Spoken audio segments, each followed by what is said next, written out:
കുടജാദ്രിയിൽ കുടികൊള്ളും മഹേശ്വരി ഗുണദായിനി സർവശുഭകാരിണി. ഈ ഒരു ഗാനം രവീന്ദ്രൻ മാസ്റ്റർ വർഷങ്ങൾക്ക് മുമ്പ് സംഗീതം ചെയ്തിട്ടുള്ളതാണ്. അപ്പോൾ ഇതെല്ലാവർക്കും അറിയാവുന്നൊരു പോപ്പുലറായിട്ടുള്ള ഗാനമാണ്. അപ്പോൾ ഇതിൻ്റെ ചില പ്രത്യേകതകളെക്കുറിച്ചാണ് ഇന്ന് വീഡിയോയിൽ പങ്കുവെക്കുന്നത്. അപ്പോൾ നമുക്കിതിൻ്റെ കമ്പോസിങ് നമുക്കൊന്ന് നോക്കാം ഏത് രീതിയിലാണ്.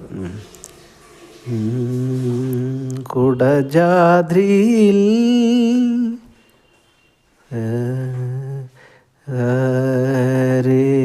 രേമ രേമപ്പ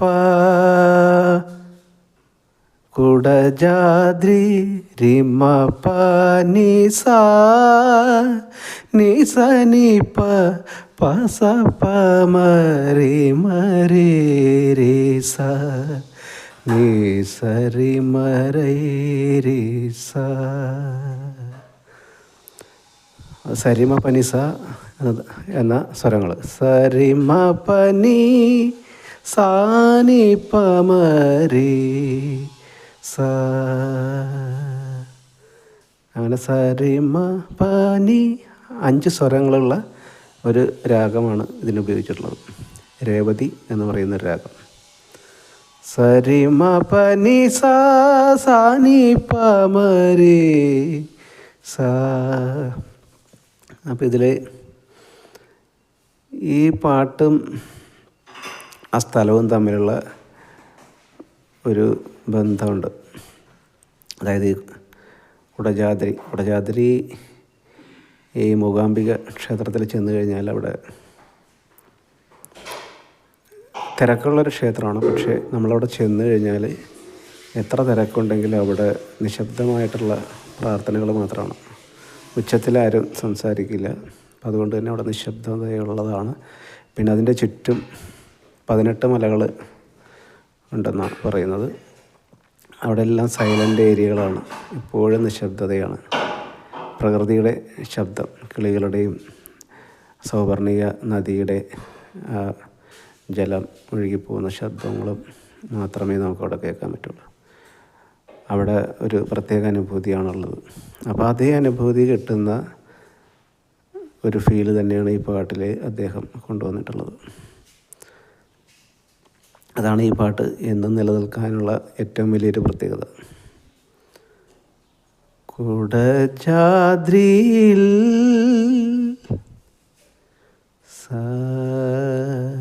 സരിമപ അങ്ങനെ റിമപ നിസ.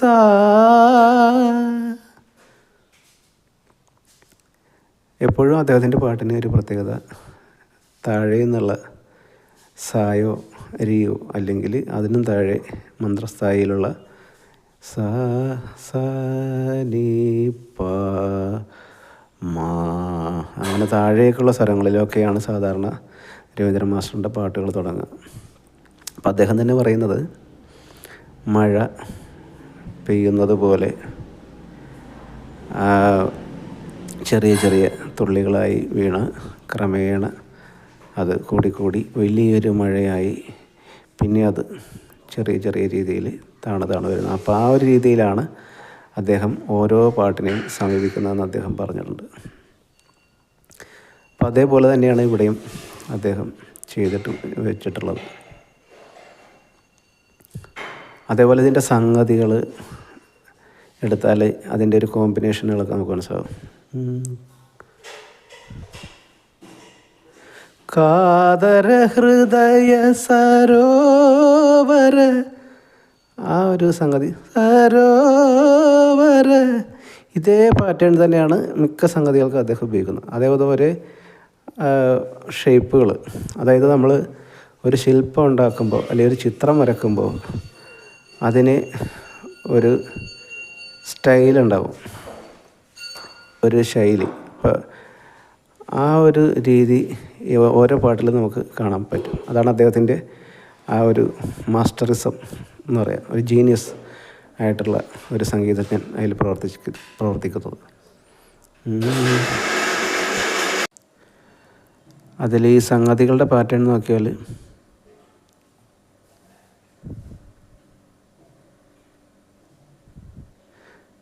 കുടജാദ്രിയിൽ കുടികൊള്ളും മഹേശ്വരി ഗുണദായിനി സർവശുഭകാരിണി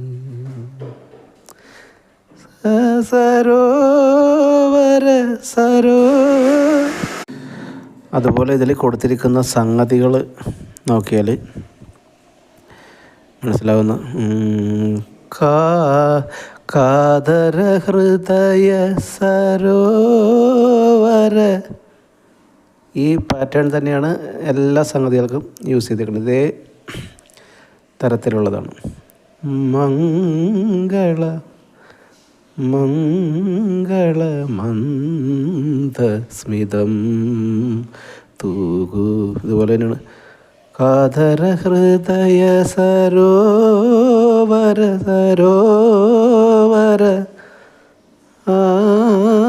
അതേ പാറ്റേൺ തന്നെയാണ് ഇത്. മംഗള മന്ദസ്മിതം ഒക്കെ അവിടെ അതേപോലെ തന്നെ ഉപയോഗിക്കണം. അപ്പോൾ ഈ ഒരു പാറ്റേൺ ഉപയോഗിക്കുന്നത് ആ ഒരു ഷേപ്പ് വരുത്തുന്നതന്നെയാണ്. ആ പാട്ടിന്, ഓരോ പാട്ടിനും ഓരോ ഷേപ്പുകളുണ്ട്. അത് ഈ സംഗതികൾ പാട്ടുകളിൽ കൊടുക്കുന്നത് വെറുതെ സംഗതികൾ ചേർക്കുന്നതല്ല, അതിൻ്റെ സാഹിത്യത്തിന് ചേരുന്ന വിധത്തിലായിരിക്കും യഥാർത്ഥ മാസ്റ്ററായിട്ടുള്ള സംഗീതജ്ഞർ കൊടുക്കുക. ദേവരാജ മാസ്റ്ററായാലും ദക്ഷിണാമൂർത്തി സ്വാമി ആയാലും അതുപോലെ രവീന്ദ്രൻ മാസ്റ്ററായാലും ജോൺസൺ മാസ്റ്ററൊക്കെ കൊടുക്കുന്നത് അങ്ങനെ നോക്കിയിട്ടാണ്.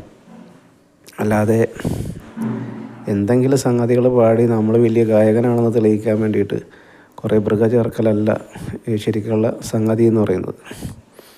അപ്പോൾ ഈ സരോവരം എന്നുള്ളത് കാതര ഹൃദയ സരോവര.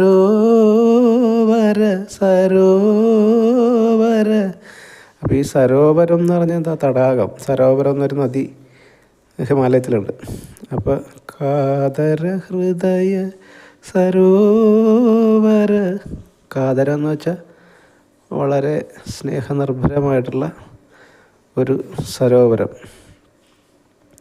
ഹൃദയ സരോവരം. അപ്പോൾ നമ്മുടെ ആ സ്നേഹത്തിനെയാണ് അവിടെ കവി ഉദ്ദേശിച്ചിട്ടുള്ളത്. അപ്പോൾ ആ സരോവരം എന്താ? ഒരു തടാകമാണെങ്കിലും ഹിമാലയത്തിലെ തടാകം ഒരു അനങ്ങാതെ കിടക്കുന്ന ജലമാണെങ്കിൽ ഇത് സരോവരം ചലിക്കുന്നതാണ്, എപ്പോഴും ചലിച്ചുകൊണ്ടേയിരിക്കുന്നതാണ്. എന്നാൽ അത് ശാന്തതയുള്ളതാണ്. അപ്പോൾ ആ ചലിക്കുന്ന അതേ രീതിയിൽ തന്നെയാണ് ആ സംഗതികൾ അവിടെ കൊടുത്തിരിക്കുന്നത്. ചലിക്കുന്നതായതുകൊണ്ടാണ് അവിടെ സരോവരത്തിന് ആ ഒരു സംഗതി കൊടുക്കാൻ കാരണം. സരോവര അത് കറങ്ങിയാണ് ആ രീതിയിൽ. അതുപോലെ മംഗള മന്ദസ്മിതം അതേ പാറ്റേൺ തന്നെ സ്റ്റൈൽ ഉപയോഗിച്ചിട്ടാണ് മംഗള മന്ദസ്മിതം തൂകു. മംഗളമന്ദസ്മിതം എന്ന് പറയുമ്പോൾ ഏറ്റവും ശുഭകരമായിട്ടുള്ളത്, നമുക്ക് നന്മയെ പ്രദാനം ചെയ്യുന്ന, നമ്മുടെ എല്ലാ ആഗ്രഹങ്ങളും പൂവണിയിക്കുന്ന ഒരു മന്ദസ്മിതം. അവിടെ ആ ഒരു പാറ്റേണിൽ തന്നെയാണ് ഇവിടുത്തെ സംഗതികളും അദ്ദേഹം കൊടുത്തത്. കാരണം എന്നാലേ ആ പാട്ടിന് ആ ഷേപ്പ് ഒരു സൗന്ദര്യമുള്ള ഒരു പാട്ടായിട്ട് മാറുള്ളൂ. അതുപോലെ അടുത്ത ഇതിൽ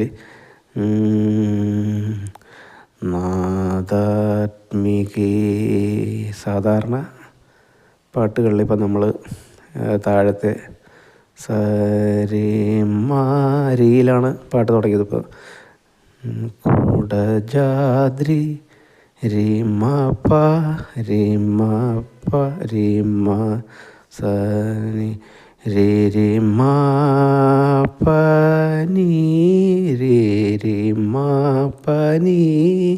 ആ രീതിയിൽ തുടങ്ങിയ പാട്ട് സാധാരണ അടുത്ത ഭാഗത്തിലേക്ക് കിടക്കുമ്പോൾ മധ്യത്തിലുള്ള ഏതെങ്കിലും സ്വരമാണ് സാധാരണ കൊടുക്കുക. ഒന്നില്ലെങ്കിൽ മായോ, മിക്കവാറും മായിൽ തുടങ്ങാനാണ് സാധ്യത കൂടുതൽ. പക്ഷേ ഇവിടെ അദ്ദേഹം അത് തെറ്റിച്ചുകൊണ്ട് ഇവിടെ താഴേന്ന് തന്നെ തുടങ്ങിയിരിക്കുകയാണ്. അങ്ങനെ ഉള്ള പാട്ടുകൾ വളരെ അപൂർവമാണ്. കാരണം പല്ലവി അനുപല്ലവി ഒരേ താഴേന്ന് തന്നെ തുടങ്ങുന്നത് വളരെ അപൂർവമാണ്. അപ്പോൾ ഇവിടെ അങ്ങനെ തുടങ്ങാനുള്ള കാരണം എന്ന് പറഞ്ഞാൽ നാദാത്മികേ, നാദം, നാദത്തിൻ്റെ ആത്മാവ് ഉള്ള ദേവി, നാദാത്മിക ദേവി തന്നെയാണ് നാദം. നാദം എന്ന് പറയുന്നത് ശബ്ദത്തിൻ്റെ ഉറവിടം, അതാണ് നാദം. അപ്പം നമ്മൾ ബൈബിളിലൊക്കെ പറഞ്ഞിട്ടുണ്ടല്ലോ, ഒരു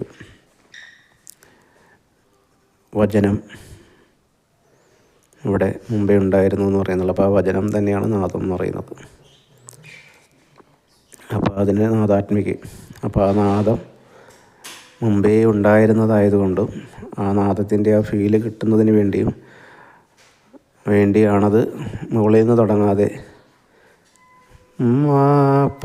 നാദാത്മികേ വേണമെങ്കിൽ അങ്ങനെ തുടങ്ങാമായിരുന്നു. പക്ഷെ അങ്ങനെ ചെയ്യാതെ നീ സാരി നീ സാരി സാ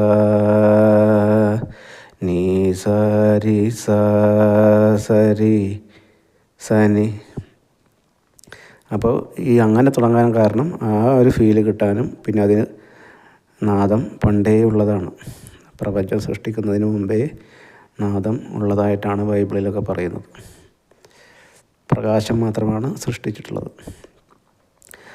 അപ്പോൾ ഈ ഇരുളും ഇവിടെ ഉണ്ടായിരുന്നു, നാദവും ഇവിടെ ഉണ്ടായിരുന്നു. ആ നാദം ദൈവത്തോടു കൂടെയായിരുന്നു എന്ന് ബൈബിളിൽ പറയുന്നുണ്ട്.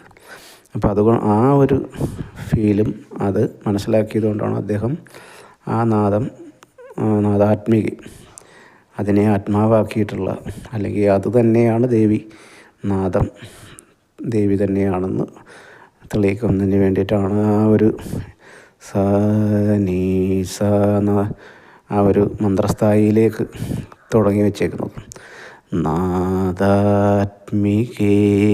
ദേവി മൂകാംബികേ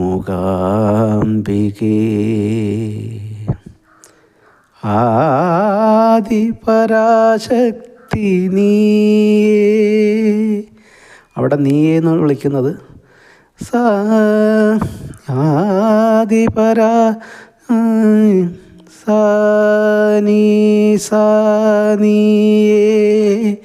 നീ എന്ന സ്വരത്തിൽ തന്നെയാണ് നീ എന്ന് പറയുന്ന ഇത് വച്ചിരിക്കുന്നത്. അപ്പോൾ അത് സ്വരാക്ഷര പ്രയോഗം എന്ന് പറയുന്ന ഒരു സ്റ്റൈലാണ്.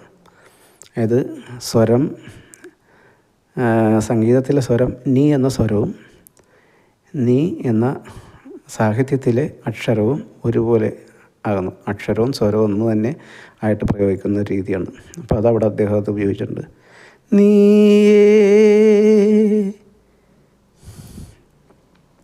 അപ്പോൾ നീ സാ അവിടെ പ്ലെയിനായിട്ട് ഉപയോഗിക്കുമ്പോൾ അത് നീ, അപ്പോൾ ആ ദേവിയെ തന്നെ ചൂണ്ടി അതൊരു പോയിന്റിലേക്ക് കൈ ചൂണ്ടി നമ്മൾ പറയുമല്ലോ നീ തന്നെയാണ്, അങ്ങനെ ഉറപ്പിക്കുന്നതിന് വേണ്ടിയിട്ടാണ് ആ ഒരു സ്വരത്തിൽ തന്നെ നിർത്തി സസ്റ്റെയിൻ ചെയ്തിട്ടുള്ളത്.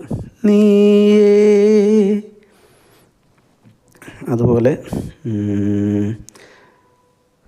ആദി പരാശക്തി. അപ്പോൾ അവിടെ ഈ ആദിപരാശക്തി എന്ന് പറയുമ്പോഴും പ്രപഞ്ചത്തിൽ ഉണ്ടായിട്ടുള്ള ആ ഒരു ശക്തി, പരാശക്തി. അപ്പോൾ അതും പ്രപഞ്ചത്തിലെല്ലാം ഒരു താളക്രമത്തിലാണ് ക്രമേണ ഒരു താമരപ്പൂ വിരിയുന്നത് മാതിരി ഒരു താളത്തിലാണ് പ്രപഞ്ചമെല്ലാം വികസിച്ച് വരുന്നതെന്ന് നമ്മൾ പറയുന്നു. അപ്പോൾ ആ ഒരു താളക്രമത്തിലെ പോലെ തന്നെയാണ് ആദി, ആ ഒരു ആ രീതിയിലാണ് അതിൻ്റെ ഒരു അദ്ദേഹം കൊടുത്തിരിക്കുന്നത്. അപ്പോൾ അതൊക്കെ അത്രത്തോളം അതിനെ മനസ്സിലാക്കിയിട്ടാണ്, സാഹിത്യം മനസ്സിലാക്കിയിട്ട് തന്നെയാണ് അത് പ്രയോഗിച്ചിരിക്കുന്നത്. അതുപോലെ അതേ ഇതുപയോഗിച്ചിട്ട് തന്നെയാണ് ശിവകാമേശ്വരി, ഇതേ സംഗതികൾ തന്നെ അവിടെ കാമേശ്വരിക്കാണ് കൊടുത്തിട്ടുള്ളത്. അപ്പോൾ ഈ കാമേശ്വരി എന്ന് പറയുമ്പോൾ നമ്മുടെ ആഗ്രഹങ്ങൾ, കാമം എന്ന് പറഞ്ഞ ആഗ്രഹങ്ങൾ, നമുക്ക് പ്രവർത്തിക്കാനുള്ള ഒരു ഇച്ഛ, എന്തിനെ നേടിയെടുക്കാനുള്ള ഒരു ഇച്ഛാശക്തി. അപ്പോൾ അതും ഇതുപോലെ ക്രമേണ വളരുന്നത് തന്നെയാണ്. കാമേശ്വരി ജനനീ നിനിസ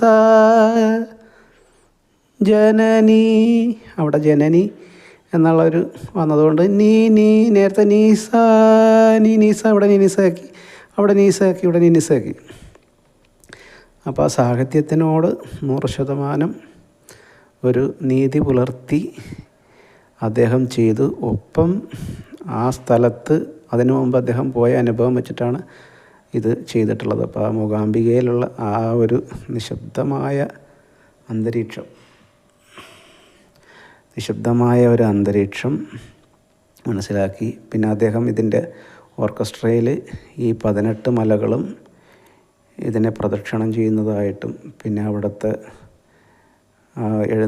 എതിരേൽപ്പ് നടക്കുന്ന സമയത്തുള്ള പ്രദക്ഷിണം, അതൊക്കെ ഉപയോഗിച്ചിട്ട് അതിൻ്റെ ആ സ്റ്റൈലും അതിൻ്റെ ഉപകരണങ്ങളുടെ പ്രത്യേകതകളൊക്കെ ഉപയോഗിച്ചിട്ടാണ് ഇതിൻ്റെ ഓർക്കസ്ട്രകളൊക്കെ ചെയ്തിട്ടുള്ളത്. എന്തായാലും ഇന്ത്യൻ സിനിമയിൽ ഇത്ര മനോഹരമായിട്ട് ഓർക്കസ്ട്ര ഉപയോഗിച്ചിട്ടുള്ള ഒരു സംഗീത സംവിധായകരും വേറെ ഉണ്ടായിട്ടില്ല, ഒരു സിനിമ സംഗീതത്തിലുണ്ടായിട്ടില്ല. അത് കഴിഞ്ഞാൽ പിന്നെയുള്ളത് ജോൺസൺ മാസ്റ്ററാണ്. അദ്ദേഹം രണ്ടുപേരും അതുപോലെ തന്നെ ഓർക്കസ്ട്രയിൽ നല്ല വ്യത്യസ്തമായ കാര്യങ്ങൾ ചെയ്തിട്ടുള്ളവരാണ്. പക്ഷേ രണ്ടുപേരും വ്യത്യസ്തമായ രീതിയിലാണ് ചെയ്തിട്ടുള്ളത്. ജോൺസൺ മാസ്റ്റർ അധികം ദേവരാജൻ മാസ്റ്ററുടെ ആ ഒരു ശൈലിയാണ് പിന്തുടരുന്നത്, വളരെ ലളിതമായിട്ടുള്ള ഒരു ശൈലി. പക്ഷേ ജോൺസൺ മാസ്റ്റർ ചെയ്യുന്നത് ഒരു ലക്ഷറി ഫീലാണ് നമുക്ക് തരുന്നത്. ഏതൊരു പാട്ടിലും ലക്ഷറി ഫീലാണ്. അപ്പോൾ അത് ജ്യോതിഷത്തിൻ്റെ ഭാഷയിൽ പറഞ്ഞാൽ ഇദ്ദേഹം ശുക്രൻ്റെ എനർജി എടുത്തിട്ട് ചെയ്യുകയാണ്. ലക്ഷറി ആയിട്ടുള്ളത്, ഫാൻറ്റസി, ലക്ഷറി, ഇതൊക്കെ. ഇപ്പോൾ നമ്മൾ താജ്മഹൽ ലോകത്തിലെ വലിയൊരു സൗന്ദര്യമാണ്. ഓരോ ദിവസവും ലക്ഷക്കണക്കിന് ആളുകൾ അവിടെ കാണാനായിട്ട് ലോകത്തിൻ്റെ നാനാഭാഗങ്ങളിൽ നിന്നും എത്തുന്നുണ്ട്. അപ്പോൾ അത് മനുഷ്യൻ നിർമ്മിച്ചതാണ്, അത് ഒരു ഫാൻറ്റസിയാണ്. അപ്പോൾ അത് നമുക്ക് സൗന്ദര്യം തരുന്നുണ്ട്, നമുക്കൊരു ആസ്വാദനം തരുന്നുണ്ട്. കൃത്രിമമായി നിർമ്മിക്കപ്പെട്ട ഒരു സൗന്ദര്യമാണ്. പക്ഷേ ചന്ദ്രൻ്റെ ഒരു എനർജി ഉണ്ട്. ചന്ദ്രൻ്റെ എനർജിയുടെ പ്രത്യേകത നാച്ചുറലായിട്ടുള്ള കാര്യങ്ങളാണ്. പ്രകൃതിയിലും സൗന്ദര്യമുണ്ട്. ഇപ്പോൾ ഈ പറഞ്ഞ സൗപർണിക നദിയും അവിടുത്തെ മലകളും പ്രപഞ്ചത്തിലെ, ഇപ്പം നമ്മുടെ ഭൂമിയിൽ അനേകം സ്ഥലങ്ങളും ആകാശവും എല്ലാം വളരെ മനോഹരങ്ങളാണ്. അതെല്ലാം പ്രകൃതി സ്വയം സൃഷ്ടിച്ചിട്ടുള്ളതാണ്, അല്ലേ? അപ്പോൾ അത് പ്രകൃതിയാലുള്ളതാണ്. അതിൻ്റെ സൗന്ദര്യം ഒന്ന് വേറെ, നമ്മളുണ്ടാക്കിയ സൗന്ദര്യം വേറെ. രണ്ടും നമുക്ക് ആവശ്യമാണ്, രണ്ടും നമ്മൾ ആസ്വദിക്കുന്നുണ്ട്. അപ്പോൾ 2 തരത്തിലുള്ള ഒരു ആസ്വാദനമാണ് നമുക്ക് കിട്ടുന്നത്. അപ്പോൾ ആ തരത്തിലാണ് നമ്മൾ ഈ ദേവരാജൻ മാസ്റ്ററിനെ, ജോൺസൺ മാസ്റ്ററെയൊക്കെ ആ ഒരു ചന്ദ്രൻ്റെ എനർജി ഉപയോഗിച്ച് അത്തരത്തിൽ സംഗീതം ചെയ്തിട്ടുള്ള ആളുകളാണ്. ദക്ഷിണാമൂർത്തി സ്വാമി, അതുപോലെ ഈ രവീന്ദ്രൻ മാസ്റ്റർ ഒക്കെ കുറച്ച് ഫാൻറ്റസി ആയിട്ട് യൂസ് ചെയ്തിട്ടുള്ള ഒരു സംഗീതമായിട്ട് നമുക്ക് വേണമെങ്കിൽ താരതമ്യം ചെയ്യാം. ഇതെൻ്റെ ഒരു ഭാവന, അല്ലെങ്കിൽ എൻ്റെ ഒരു ചിന്താഗതിയാണ്. ആൾക്കാർക്ക് യോജിക്കുകയോ യോജിക്കാതിരിക്കുകയൊക്കെ ചെയ്യാം. അപ്പോൾ ഈ പറഞ്ഞ ആളുകളെല്ലാം തന്നെ ഒരു സാഹിത്യം കയ്യിൽ കിട്ടിയാൽ ഏതെങ്കിലും ഒരു രാഗം വെച്ചിട്ട് വെറുതെ എന്തെങ്കിലുമൊക്കെ കുറേ സംഗതിയും ചേർത്ത് അടിച്ചു വിടുന്നൊരു സാധനമല്ല.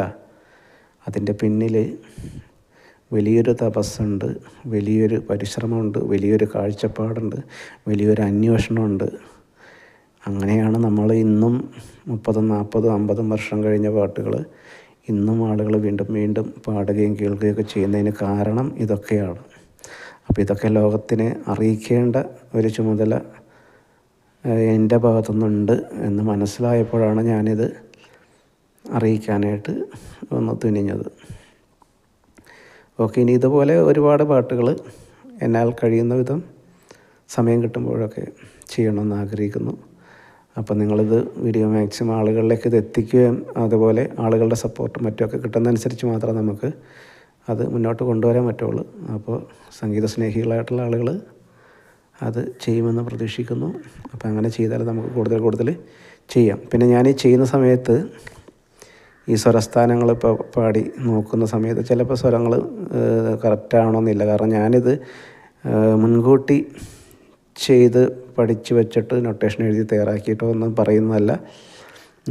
ഇപ്പോൾ ഈ പാട്ട് കുറച്ച് മുമ്പ് കേട്ട സമയത്ത് പെട്ടെന്ന് അതൊന്ന് വീഡിയോ ചെയ്യണമെന്ന് തോന്നി. അപ്പം തന്നെ ഞാനൊന്ന് പാടി നോക്കിയിട്ട് മനസ്സിൽ കിട്ടിയ സ്വരങ്ങൾ വെച്ച് ചെയ്താണ്. അപ്പോൾ ആ സമയത്ത് ചിലപ്പോൾ ചില സ്വരങ്ങളൊക്കെ അങ്ങോട്ടും ഇങ്ങോട്ടും മാറിപ്പോകും. പിന്നെ ശ്രുതി വെച്ചിട്ടില്ല. എനിക്കിവിടെ സൗകര്യക്കുറവുണ്ട്. കാരണം ഞാൻ ഈ ഒരു കയ്യിൽ മൊബൈൽ പിടിച്ചിട്ട് ഒരു കയ്യിൽ ഇതിൻ്റെ മൈക്ക് പിടിച്ചിട്ടാണ് റെക്കോർഡ് ചെയ്യുന്നത്. അപ്പോൾ പേപ്പർ ഞാനിവിടെ ജസ്റ്റ് ആ വരികൾ ഒരു 4 വരി ഇവിടെ കുറിച്ച് വെച്ചിട്ട് അത് നോക്കിയിട്ട് പറയുന്നതാണ്. അപ്പോൾ അതിൻ്റെ പോരായ്മകളും കാര്യങ്ങളൊക്കെ ഉണ്ട്. Thank you.